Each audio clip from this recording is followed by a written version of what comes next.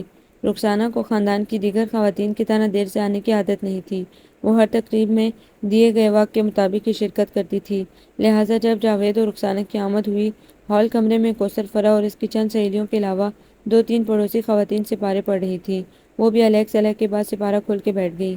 چونکہ خاندان کا کوئی فرد تاخیر سے آنے کی عادت کی وجہ سے اب تک نہ پہنچا تھا، اس لیے ماں سے منسلک وہ کمرہ فی الحال خالی تھا جسے مردوں کے لیے مخصوص کر دیا گیا تھا۔ چودھری شوکت حسین نے اس موقع کو غنیمت جانا اور جاوید سے پھر وہ بات چھیڑ دی۔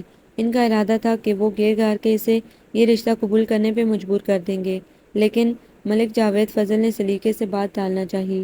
یار تو میرا بچپن کا دوست ہے، بھائی ہے، لیکن مجھے بہت افسوس سے کہنا پڑ رہا ہے، یہ تمہیں اب تک یہ اندازہ نہیں ہوا کون سی بات کس موقع پر کرنی چاہیے۔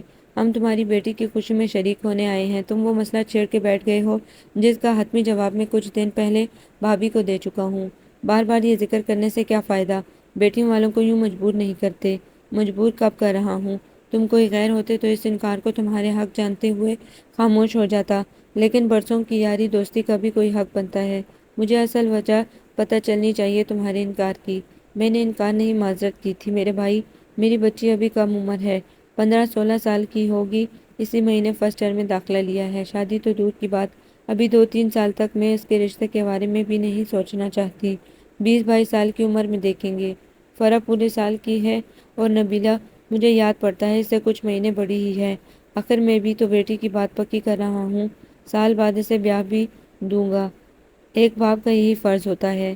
اب میں تم سے باپ کے فرائض کے بارے میں بحث نہیں کروں گا، تم خود سمجھدار ہو۔ بہرحال اتنا ضرور کہوں گا، فرح تمہاری بیٹی ہے، اگرچہ میں اس کا چچا لگتا ہوں اور وہ مجھے اپنی بیٹی کی طرح عزیز بھی ہے، لیکن پھر بھی اس کی اتنی کم عمری میں شادی کر دینے کے تمہارے فیصلے پہ میں اعتراض نہیں کر سکتا، چاہے مجھے تمہارا فیصلہ ناپسند ہی کیوں نہ ہو۔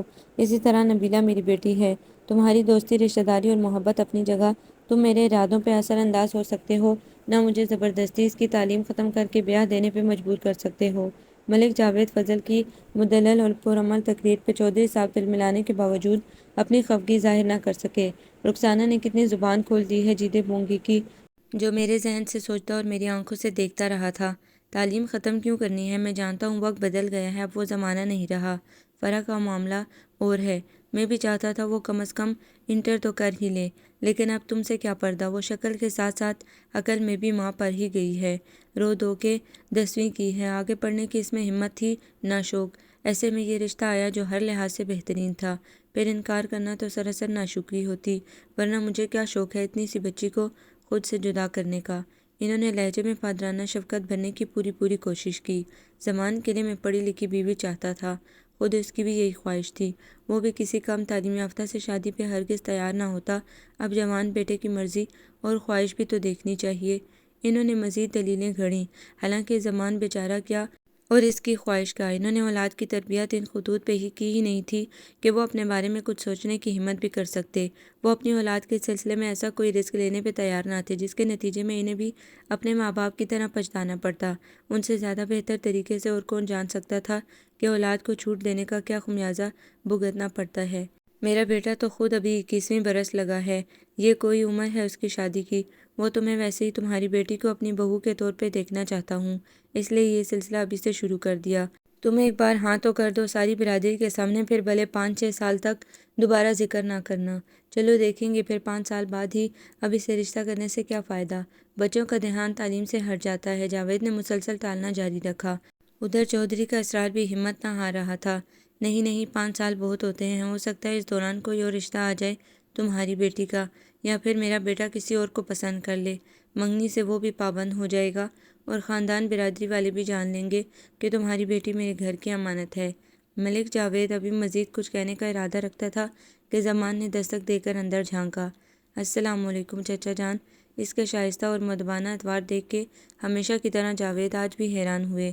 وہ چودھری شوکت کو بچپن سے جانتے تھے اور زمان کہیں سے بھی ان کا بیٹا نہ لگتا تھا۔ اس ذہین، خوبرو اور شریف نوجوان کو وہ دل سے پسند کرتے تھے اور شاید اپنے داماد کے طور پر اپنانا بھی چاہتے، لیکن ان کے پاس اس گریز کی ایک معقول وجہ تھی، ایسی وجہ جس کا ذکر وہ چودھری سے کرنا مناسب نہیں سمجھتے تھے۔ چودھری نے بیٹے کی مداخلت کو ناگواری سے دیکھا۔ کیا بات ہے ابو جی؟ وہ فرح کے سسرال سے خواتین آ گئی ہیں، امی کہہ رہی تھی آپ استقبال کے لیے باہر آ جائیں۔ اچھا۔ وہ جلدی سے اٹھے، لٹھے کے بے داغ قلف شدہ سوٹ میں ان کا گندمی رنگ نمایاں ہو رہا تھا۔ سیاہ گرم واسکٹ پہ سلیقے سے سجا خوشبودار رومال تھپتھپاتے، مونچھوں کو بل دیتے وہ آگے بڑھے۔ تازہ لگا خضاب بالوں کی مصنوعی سیاہی کا راز افشا کر رہا تھا۔ سلام بہن جی۔ جی آیا نوں۔ وہ انکساری سے بج آنے لگے۔ مہمانوں میں صرف 3 خواتین تھیں۔ کوثر نے تعارف کرایا، یہ ریاض کی والدہ ہیں، یہ دونوں پھوپھیاں اور بہن، یہ فرح کے والد ہیں۔ صفیہ نے لہجہ برکیلے ٹھٹک کے سامنے کھڑے خوش لباس اور خوش حال رکھنے والے شخص کو دیکھا۔ اونچی مضبوط کاٹھی اس سدھڑ عمر کی باوجود اسے صحت مند ظاہر کر رہی تھی۔ سگریٹ نوشی سے سیاہ ہوتے ہونٹوں پہ پھیلی مصنوعی اور عیار مسکراہٹ بڑی جانی پہچانی سی تھی۔ چھوٹی آنکھوں سے ٹپکتی پراسرار سی چمک، اور وہ لجنے لگی۔ آئیے بہن جی اندر چلیے، وہ تعظیماً جھک کے آگے کی طرف اشارہ کرنے لگے۔ گریبان کا اوپر والا بٹن کھلا تھا اور جھریوں بھری کھال پہ 3 انچ لمبا زخم کا نشان صاف نظر آنے لگا۔ گردن کے اس نشان نے صفیہ کا شبہ یقین میں بدل دیا۔ فیصل آباد کے حوالے ناموں کی مماثلت، رخسار کے کٹ، خبیث سی مسکراہٹ، اور اب اس نشان نے اسے باور کرا دیا کہ یہ وہی شخص تھا جس نے اتنے سالوں اسے برزخ میں جلائے رکھا۔ اس کے قدم من بھر کے ہو گئے۔ اتنے لوگوں کی موجودگی اسے پلٹنے سے روک رہی تھی۔ نہ چاہتے ہوئے بھی وہ حال میں آ گئی جہاں میلاد کرنے والی بی بی پرسوز آواز میں نعت خوانی کر رہی تھی۔ یار تو نے فرح کی ساس دیکھی؟ اندر آتے ہی چودھری صاحب نے جاوید سے بڑے اشتیاق کے ساتھ پوچھا۔ سلام تو کیا تھا، لیکن پتہ نہیں 3 خواتین میں سے کون سی تھی؟ کیوں کوئی خاص بات؟ خاص بات تو اس عورت میں تھی یار، لگتا ہی نہ تھا جوان بیٹے کی ماں ہے۔ بالی سی عمر لگ رہی تھی، بھرپور جوانی چہرے سے آنگ آنگ سے پھوٹتی جا رہی تھی۔ چودھری نے تصور کی آنکھ سے ہی صفیہ کی بادامی چادر میں ڈھکے وجود کا آنگ آنگ دیکھ لیا تھا۔ ہاں ہوتی ہیں کچھ خواتین ایسی ہی، کم عمری میں شادی ہو گئی ہوگی۔ ملک جاوید نے زیادہ دلچسپی نہ لی، لیکن چودھری کے حواسوں پہ تو وہ سنجیدہ سا بے عزوی چہرہ، گھبراہٹ کا تاثر لیے بڑی بڑی بادامی آنکھیں اور گورے گورے ہاتھ سوار تھے، جن پہ عمر نے کچھ اثر نہ ڈالا تھا۔ یوں بھی اس کی عمر 30-32 سے زیادہ نہ لگتی تھی، ہو سکتا تھا زیادہ عمر کی ہو، لیکن لگتی اتنی ہی تھی۔ چلو اچھا ہے، شوگر لگا رہے گا، آنا جانا تو رہے گا ہی، ہم بھی دل پشوری کر لیا کریں گے۔ شرم کرو شوکت، وہ تمہاری بیٹی کی ہونے والی ساس ہے، تمہاری داماد کی ماں۔ جاوید کو اس کی بات غصہ دلا گئی تھی۔ میری تو ساس نہیں، نہ میری ماں ہے، شرم کیسی؟ اتنا گداز بدن، خوبصورت چہرہ، شرابی آنکھیں دیکھنے کے لیے ہی تو ہیں، اور میں دیکھ رہا ہوں، اس میں کیا برائی ہے؟ ہائے ہائے، پرانی شراب کا نشہ بن پیے ہی چڑھ رہا ہے، تمہاری یہ حرکتیں۔ ملک جاوید فضل کی برداشت سے باہر ہو گیا۔ انہی حرکتوں کی وجہ سے میں نے انکار کیا تھا اس گھر میں اپنی بیٹی دینے سے۔ جہاں عورت کی عزت نہیں، وہاں عورت کا مقام بھی نہیں ہونا چاہیے۔ چودھری کا نشہ اتر گیا، شاید غلط موقع پہ غلط بات کہہ دی ہے۔ او یار، غصہ کیوں کرتا ہے؟ تو جانتا ہے میری عادت، ایسے ہی بڑبڑ کرتا رہتا ہوں، مطلب کچھ نہیں ہوتا، اور پھر میرا بیٹا زمان ایسا نہیں ہیرا ہے۔ ہیرا؟ تجھے اس سے مطلب ہونا چاہیے۔ نہیں چودھری، بیٹیوں والے ہر طرف نظر رکھتے ہیں، لڑکی صرف لڑکے سے ہی نہیں، ایک خاندان سے وابستہ ہوتی ہے، اس خاندان کے ہر فرد سے کوئی نہ کوئی رشتہ ہوتا ہے اس کا، لیکن جہاں ہر رشتے کی دھجیاں اڑتی ہو وہاں کیا مطلب؟ وہ ٹھٹکے۔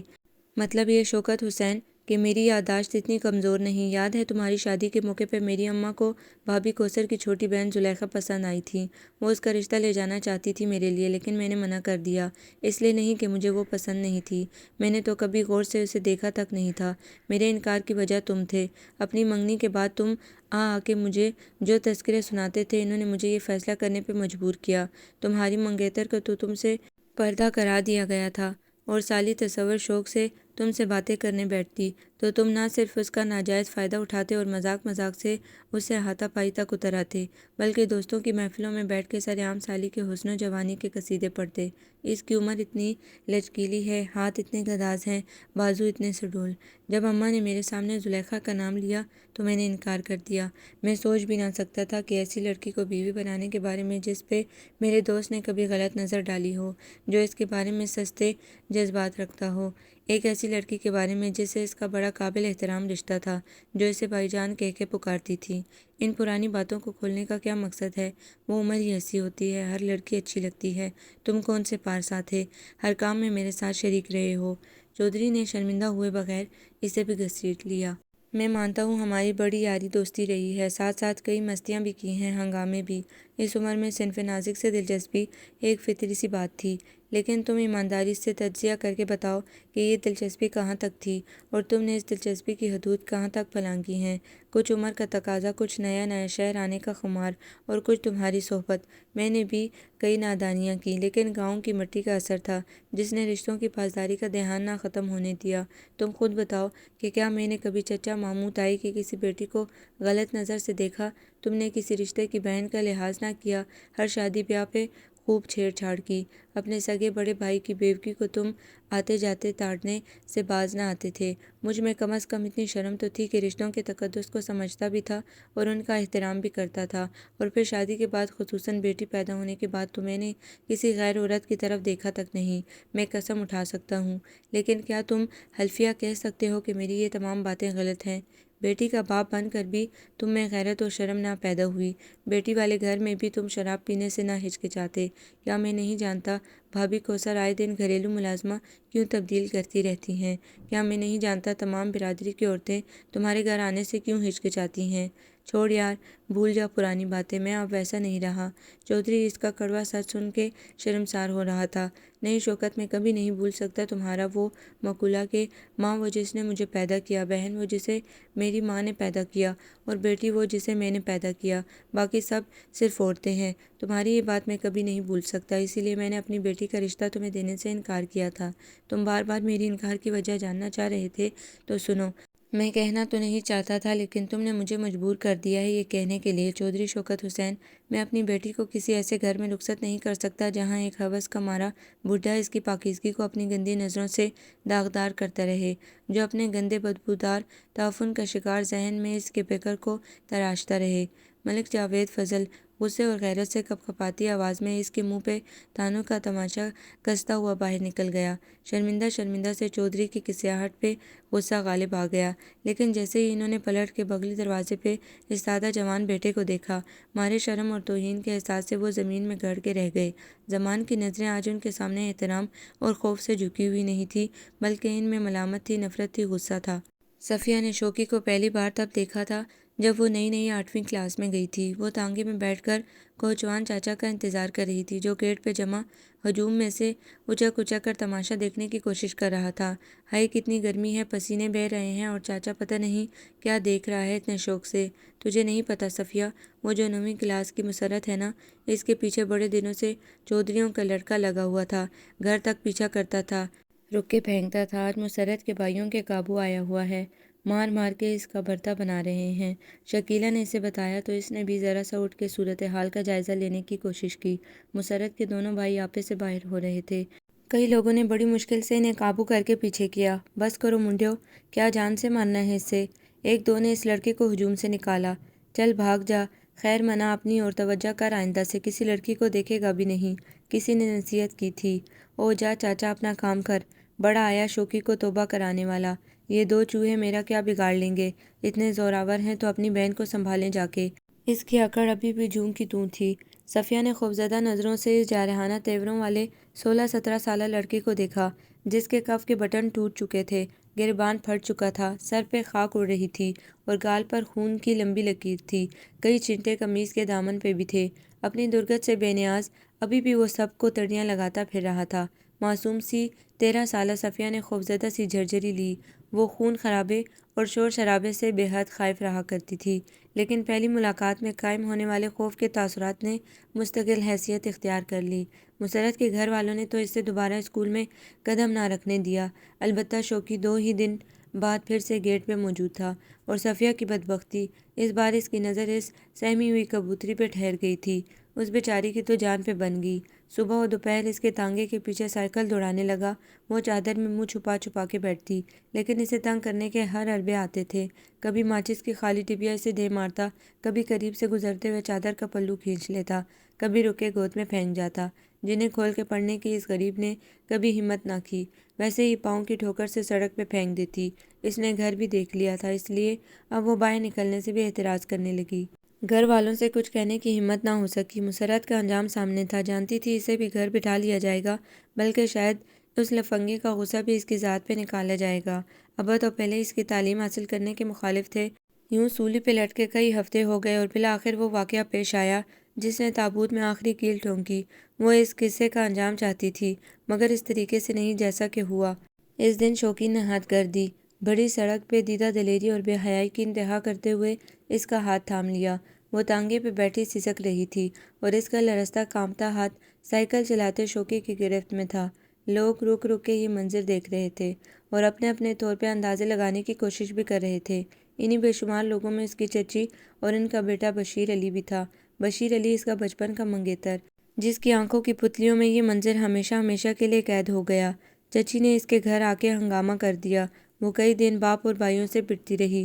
جسم کی چوٹوں کی ٹیسیں تو ہفتے 2 ہفتے تک ستاتی رہیں، لیکن دل پہ لگے تانوں اور کوسنوں کے چرخے آج 28 سال بعد بھی کچوکے لگاتے تھے۔ سب نے اپنے اپنے طریقے سے بھڑاس نکال لی تھی، بس ایک بشیر علی دل کی دل میں لیے بیٹھا تھا۔ اسے ابھی صفیہ سے بازپرس کا شرعی و اخلاقی حق جو نہیں تھا، منگنی توڑ نہیں سکتا تھا کہ معاملہ وٹے سٹے کا تھا۔ اس کی بہن 3 سال پہلے سے ان لوگوں کے گھر آ چکی تھی۔ ہر حال میں اس رسوائے زمانہ مشکوک کردار کی لڑکی کو اپنانا ہی تھا۔ پھر دیر کس بات کی، چچی نے رخصتی کا شور مچا دیا۔ باپ نے بوجھ کی طرح 14 سالہ بیٹی کو بھائی کے گھر پھینک دیا، جہاں گن گن کے بدلے لیے گئے۔ بشیر علی کو رہ رہ کے وہ منظر یاد آتا اور وہ صفیہ کے نازک ہاتھوں کو بھاری جوتوں سے کچل کے رکھ دیتا۔ اس کی روئی روئی آنکھیں دیکھ کے صبح چچی کو جلال آ جاتا۔ پلے میرے شہزادے کی بندی ہے، ٹسوے اسی سائیکل والے کے لیے بہاتی ہے۔ میرا ہیرون جیسا بیٹا رل گیا۔ وہ چمٹے اور لوہیوں کے بے دریغ استعمال اس کی سوکھی چمرخ کمر اور ناتواں پسلیوں پہ کرتی۔ یہاں سے دھتکاری جاتی تو میکے میں اور بھی ستم توڑے جاتے۔ بھائیوں نے منہ پھیر ہی لیے تھے، بیاہی بہنوں نے بھی ملنا جلنا ترک کر دیا۔ ماں بدظن تھی تو باپ نے مرتے دم تک منہ دیکھنے کی قسم کھا رکھی تھی۔ وہ ہر طرح سے بے آسرا تھی، کوئی پرسان حال نہ تھا۔ 2 سال تک مشق ستم کا نشانہ بنائے رکھنے کے بعد بشیر دبئی چلا گیا اور اسے اپنی ماں کے حوالے کر گیا، جس نے ہر ممکن کوشش کی بیٹے کی کمی کا ازالہ کرنے کی۔ وہی تھپڑ، وہی کونسے، وہی ڈنڈے، وہی گالیاں۔ چند ماہ بعد اس نے ریاض کو جنم دیا۔ جینے کا کچھ آسرا پیدا ہو گیا۔ بشیر تو جا کے بھول ہی گیا تھا، وہ جانتی تھی کہ اس نے وہاں شادی کر لی ہے جسے خفیہ رکھا جا رہا ہے۔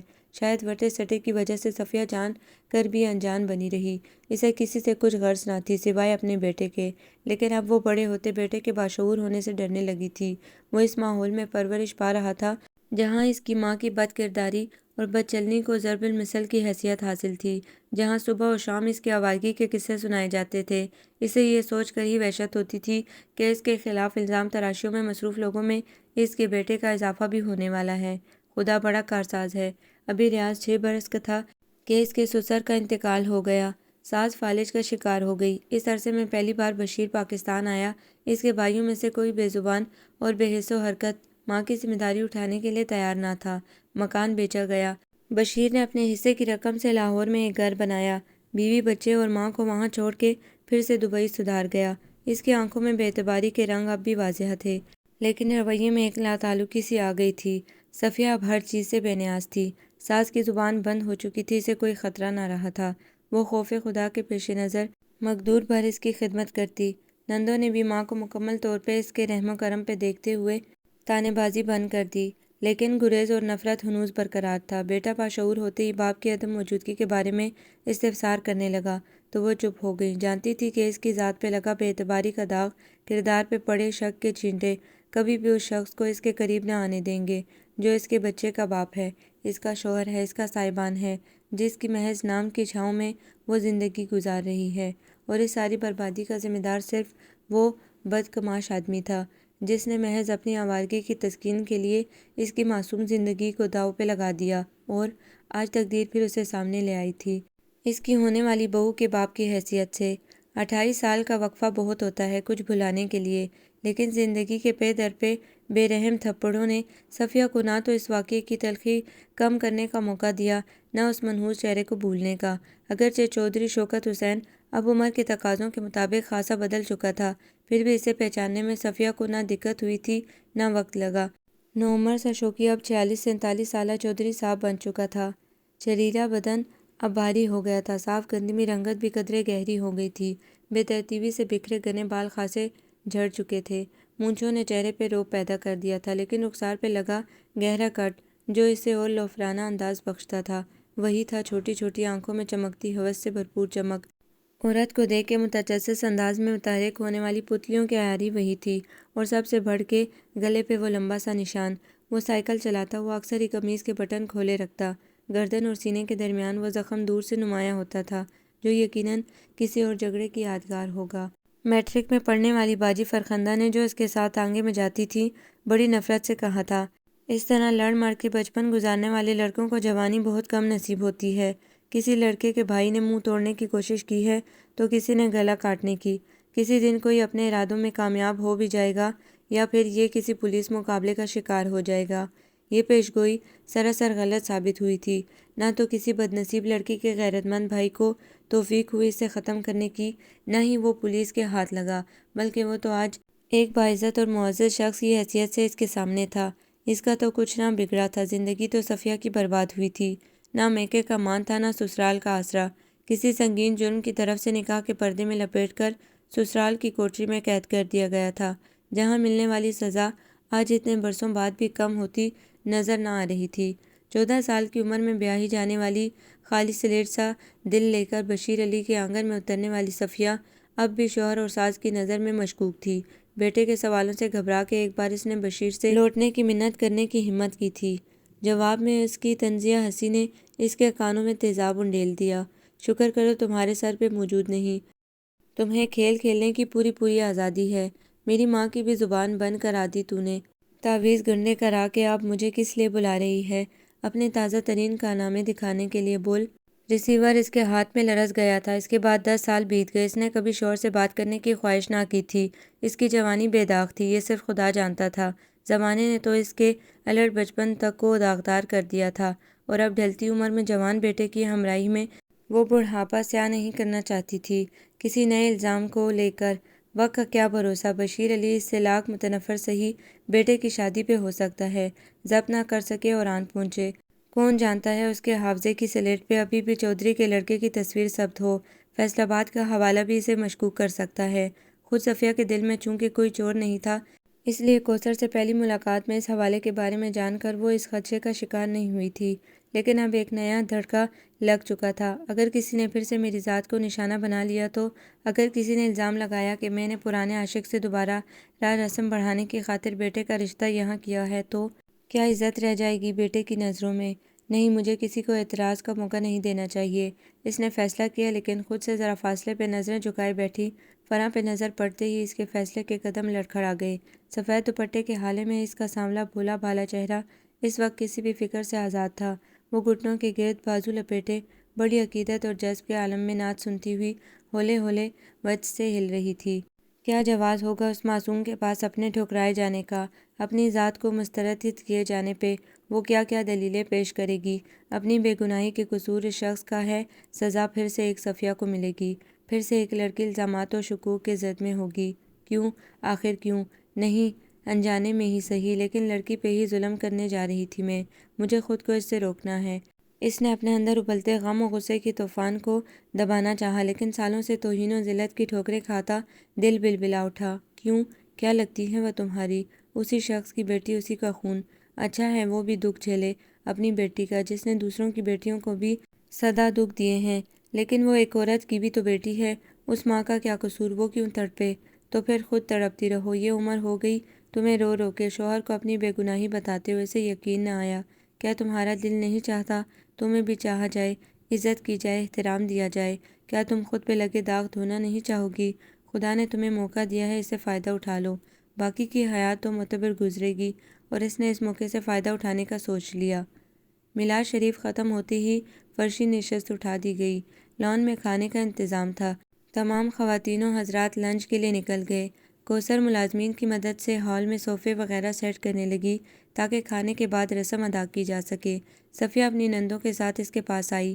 کوثر بہن، مہمانوں کے اندر آنے سے پہلے میں آپ سے ایک بات کرنا چاہتی ہوں۔ اس کے چہرے کی غیر معمولی سنجیدگی نے کوثر کو ٹھٹک جانے پہ مجبور کیا۔ وہ میلاد کے دوران بھی اس کا کھویا کھویا انداز بھانپ گئی تھی۔ خیریت بہن جی، کوئی مسئلہ ہو گیا؟ اسے خالص بیٹی کی ماں والے اندیشے لاحق تھے۔ مسئلہ حل بھی کرنا ہے، اس نے معتبرانہ انداز میں کہا۔ کیا آپ فرح کے والد کو بلا سکتی ہیں؟ مجھے ان سے بے حد ضروری بات کرنی ہے، اس کے بعد ہی یہ رسم ادا ہو سکے گی۔ کوثر لپک کے چودھری صاحب کو بلانے گئی۔ وہ بھی فوراً آ پہنچے۔ دیکھیں جی، ہماری ایک ہی بیٹی ہے، آپ بے فکر رہیں، جہیز میں کوئی کمی نہ ہوگی، ہم نے دینے میں کوئی کسر نہ چھوڑنے کا ارادہ کر رکھا ہے۔ ان کی کاروباری ذہنیت یہاں تک ہی سوچ سکتی تھی، لیکن میں نے جو لینے کا ارادہ کر رکھا ہے، ایسا جہیز کبھی کسی نے کسی کو دیا نہ ہوگا۔ وہ پراسرار طریقے سے مسکرائی۔ اس کی دونوں بڑی نندیں، جن میں سے ایک اس کی بھاوج بھی تھی، الجھ کر اسے دیکھنے لگی۔ اس کی ماں بڑی سیانی عورت ہے۔ 25 تولے زیور اس نے بنا رکھا ہے، 25 تولے مزید دینے کا میرا وعدہ ہے۔ 12 مرلے کا پلاٹ اس کے نام ہے، آپ کہیں تو ہم مکمل مکان بھی تعمیر کر کے دے دیتے ہیں۔ داماد کو سلامی میں گاڑی دینے کا بھی سوچ رکھا ہے۔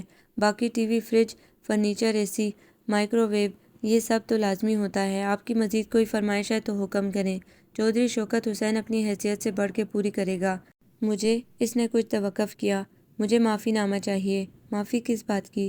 دونوں میاں بیوی ٹکر ٹکر ایک دوسرے کا منہ دیکھنے لگے۔ میری دونوں نندوں کے سامنے تم مجھ سے ہاتھ جوڑ کے معافی مانگو گے، انہیں بتاؤ گے کہ میرا دامن بالکل صاف ہے، میں محض تمہاری آوارگی کے شوق میں برباد ہوئی ہوں۔ تمہیں انہیں یقین دلانا ہے کہ 28 سال پہلے فیصل آباد کی سڑک پہ ہونے والے تماشے میں میرا کوئی حصہ نہیں تھا۔ میں تم جیسے آوارہ مزاج کے ساتھ کبھی بھی وابستہ نہیں رہی تھی۔ تمہیں انہیں یہ یقین دلانا ہے اور یہ میری ساس اور میرے شوہر کے سامنے میری بے گناہی کی گواہی دے گی۔ اس کی دونوں نندیں کچھ سمجھنے اور کچھ نہ سمجھنے کی درمیانی حالت میں تھی، جبکہ کوثر مکمل بے خبری کی کیفیت میں منہ کھولے اس عورت کی الجھی ہوئی گفتگو سن رہی تھی۔ اس نے اسی بونگے پن سے شوہر کی جانب دیکھا، جس کے چہرے پہ ایک رنگ آ رہا تھا اور ایک رنگ جا رہا تھا۔ اگرچہ وہ ابھی تک صفیہ کو پہچان نہیں پایا تھا، لیکن فیصل آباد کی سڑکوں پہ 28 سال پہلے اس نے کیا کیا تماشے کر رکھے تھے یہ اسے اچھی طرح یاد تھا، اور اس وقت اس عورت کے یوں حوالہ دینے پہ وہ گڑبڑا گیا تھا، لیکن عافیت اسی میں تھی کہ وہ انجان بنا رہتا۔ بی بی، آپ کس قسم کی باتیں کر رہی ہیں؟ اس کے انداز تخاطب میں تبدیلی آ گئی اور لہجہ بھی بدل گیا تھا۔ آپ اپنے بیٹے کا رشتہ کرنے آئی تھیں غالباً، اور نہ جانے کیا الٹی سیدھی۔ آپ کی طبیعت مجھے ٹھیک نہیں لگتی۔ اس نے یوں کہا جیسے کہہ رہا ہو آپ کا دماغ مجھے ٹھیک نہیں لگ رہا۔ کوثر نے بھی منہ بگاڑ لیا۔ ایسے میں صفیہ کی بڑی نند شمیم، جو کچھ معاملہ بھام گئی تھی، آگے بڑھی۔ تمہارا خیال ہے چودھری ہم لوگ تمہیں بھول جائیں گے؟ تمہاری شکل بلانے والی ہے۔ یہ بدنصیب تمہارے کرتوتوں کی سزا بھگت رہی ہے اتنے سالوں سے، اور ہم لوگ تو اس وقت کو خدا سے مانگتے ہیں جب تم اس کے سامنے کھڑے ہو کر اپنی خطا قبول کرو۔ تم نے بڑی سڑک پہ اس کی عزت پہ ہار ڈالا، اس معصوم کی چادر کھینچی، اسے بھرے بازار میں رسوا کر دیا۔ اس کا باپ اسی غم کو لیے مر کھپ گیا۔ ساری برادری نے اسے چھوڑ دیا، حتیٰ کہ اس کا شوہر بھی اس کی پاک بازی پہ یقین کرنے پہ تیار نہیں۔ اب تم ہی موجود اس کے دل کا میل صاف کر سکتے ہو۔ تم مکر نہیں سکتے چودھری، میں 10 گواہ لا سکتی ہوں۔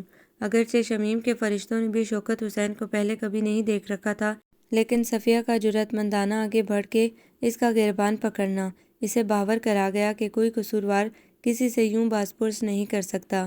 یقیناً یہ وہی شخص ہوگا، تبھی صفیہ اتنے یقین اور اعتماد کے ساتھ اسے الزام دے رہی ہے۔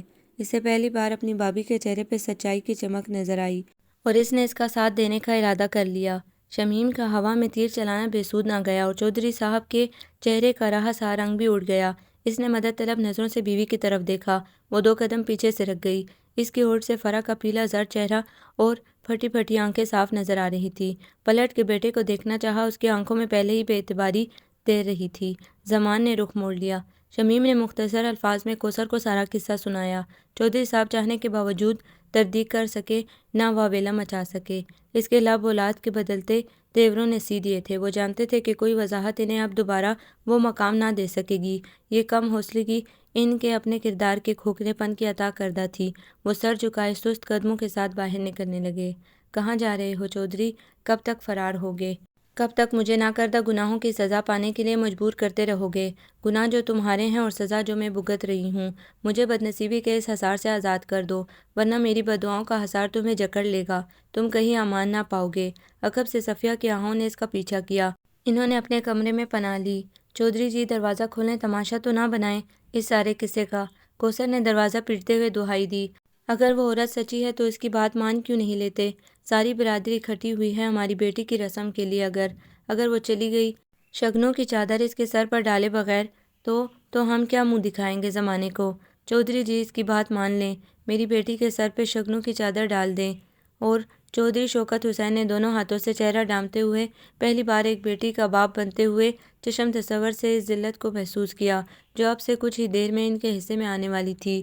آج انہیں پڑوس میں رہنے والے ظہور بٹ کی بے بسی کا اندازہ ہوا، جس کی بیٹی نصرت پہ وہ لاہور آتے ہی فریفتہ ہو گئے تھے۔ ہوم اکنامکس کالج میں پڑھنے والی نصرت بٹ کو دیہاتی بیک گراؤنڈ سے تعلق رکھنے والے دیال سنگھ کالج کے اوسط درجے کے طالب علم سے رتی بھر دلچسپی نہ تھی، بلکہ وہ تو اس لوفرانہ انداز رکھنے والے لڑکے سے ٹھیک ٹھاک چڑھتی تھی۔ لاہور شہر کی نئی نئی ہوا لگنے سے شوکت حسین کی جوانی اور بھی بپھر چکی تھی، فطرت مزید بے لگام ہو چکی تھی۔ اس کی حرکتیں کسی شریف گھرانے کی لڑکی کو اس سے نفرت اور کراہیت پہ تو مجبور کر سکتی تھی، محبت پہ نہیں۔ اور پھر وہ فیصل آباد کی کوئی سیدھی سادی دبو سی لڑکی تو نہ تھی جو کسی لڑکے کے آوازیں کسنے پہ سہم سمٹ جائے، پیچھا کرنے پہ گھر میں بند ہو جائے۔ اس نے تو پورے محلے کے سامنے اسے جھاڑ پلا کے رکھ دی۔ گنڈا، بدماش، سڑک چھاپ، آوارہ کتا، بے غیرت جانور، نہ جانے کون کون سے القابات دے دیے۔ اس لمحے بے عزتی سے پیچوتاب کھاتے 21 سالہ شوکت حسین نے صرف یہ سوچا کہ ان سارے القابات کے بدلے میں اسے صرف ایک ٹائٹل نصرت پہ سجانا ہے، بد چلن بد کردار۔ اس کے لیے صحیح وقت بھی چن لیا اس نے۔ ٹھیک اس دن جب شام کو اس کی بارات آنے والی تھی، اس کے سسرال میں فرضی محبت نامے پہنچ گئے، اور آج چودھری شوکت حسین کو احساس ہو رہا تھا کہ بیٹیوں کی باراتیں واپس لوٹ جائیں تو باپ کے لب کیسے سل جاتے ہیں دنیا کے سوالوں کے جواب میں، اور اگر ان سوالوں میں سے کچھ سوال بیٹی کے کردار پہ بھی انگلی اٹھاتے ہوں تو۔ اور میری بیٹی تو میرے ہی کردار کی عزت میں آ رہی ہے۔ دنیا باپ سے سوال کرتی ہے اگر اس کی اولاد میں ذرا سا بھی عیب دیکھے تو، لیکن میں تو دنیا کا وہ واحد باپ ہوں جس کی اولاد اپنے باپ کی برائیوں کی وضاحت پیش کرتی پھرے گی۔ انہیں اپنے ابا کے جھکے شانے، شکستہ قدم اور شرمسار نگاہیں یاد آنے لگیں۔ جب ہر بار ان کے کسی کارنامے کی دادا ابا کے سامنے پیش ہوتی تو یہ کاندھے مزید جھک جاتے اور نظریں کچھ اور بھی زمین میں گھڑ جاتی۔ جب وہ باپ بنے تو انہیں اس وقت سے خوف محسوس ہونے لگا جب انہیں بھی اپنی اولاد کی وجہ سے تنا و سینہ ڈھیلا کر کے چلنا پڑتا۔ اس احساس سے بچنے کے لیے وہ بیٹی کے ساتھ ساتھ بیٹے پہ بھی جا بے جا پابندیاں عائد کرتے چلے گئے۔ اور یہ تو سچ ہے کہ چور کبھی اپنے بیٹے کو چور نہیں بنانا چاہتا، قاتل کبھی اپنے بیٹے کو قتل کرنے کے گر نہیں سکھاتا۔ انہوں نے بھی بیٹے کو کوئی موقع نہ دیا دوسرا شوکت حسین بننے کا۔ اس میں بھی ان کا اپنا مفاد تھا۔ جوانی میں جو کچھ بھی کیا تھا، کچھ اپنے کائیں پن کی وجہ سے اور کچھ قسمت اچھی ہونے کی وجہ سے زیادہ شہرت نہ مل سکی ان کے کارناموں کو۔ کبھی الزام آتا بھی تو چند وضاحتوں کے ساتھ دھل جاتا۔ اب وہ نہیں چاہتے تھے کہ اس عمر میں آ کے اولاد کے ہاتھوں ذلیل و خوار ہوں۔ زمان کی ہر حرکت پہ ان کی کڑی نظر تھی۔ لوگ بیٹیوں کو اس قدر سختی سے نہیں پالتے آج کل جتنا کہ انہوں نے بیٹے کے ساتھ سختی روا رکھی، اور بیٹی، اس سے تو وہ سدا خوفزدہ ہی رہے۔ خاندان میں ہونے والی تقریبات میں بھی اس کا جانا ممنوع تھا۔